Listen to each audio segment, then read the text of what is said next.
Multi es mucho, es numeroso. Y media no es lo que se pone tu mamá debajo de la falda. Media se refiere a las tecnologías que se emplean para mostrar información de manera audiovisual.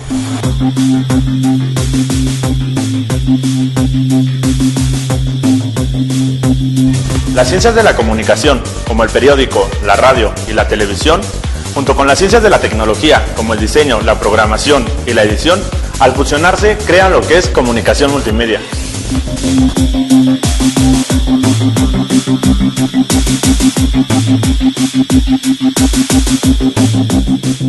La convergencia multimedia es un nuevo fenómeno que está modificando sensiblemente las empresas de comunicación, que viene en buena medida originado por el impacto de la tecnología digital.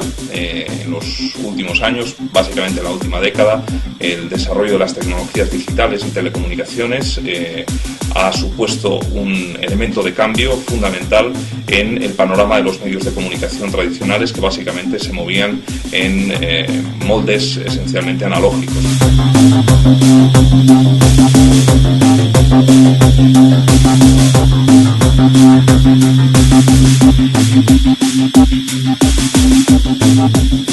La aparición de múltiples artefactos con la capacidad de recibir y entregar contenido no solo abruman a los consumidores, que deben elegir uno, sino también a los anunciantes, que deben posicionar sus marcas en un medio u otro. Los contenidos de los medios de comunicación tradicionales, como los periódicos, la radio, la televisión, son desplegados en estos dispositivos sin importar su origen y son compartidos, distribuidos e incluso modificados por los usuarios. La convergencia digital básicamente lo que está haciendo es una reconfiguración de su estructura frente al modelo anterior, en el cual teníamos empresas aisladas. Ahora tenemos empresas mucho más multimedias, diversificadas, de modo que cualquier empresa de comunicación ahora tiene intereses en prensa, radio, televisión y también en Internet y también en otros ámbitos de la comunicación.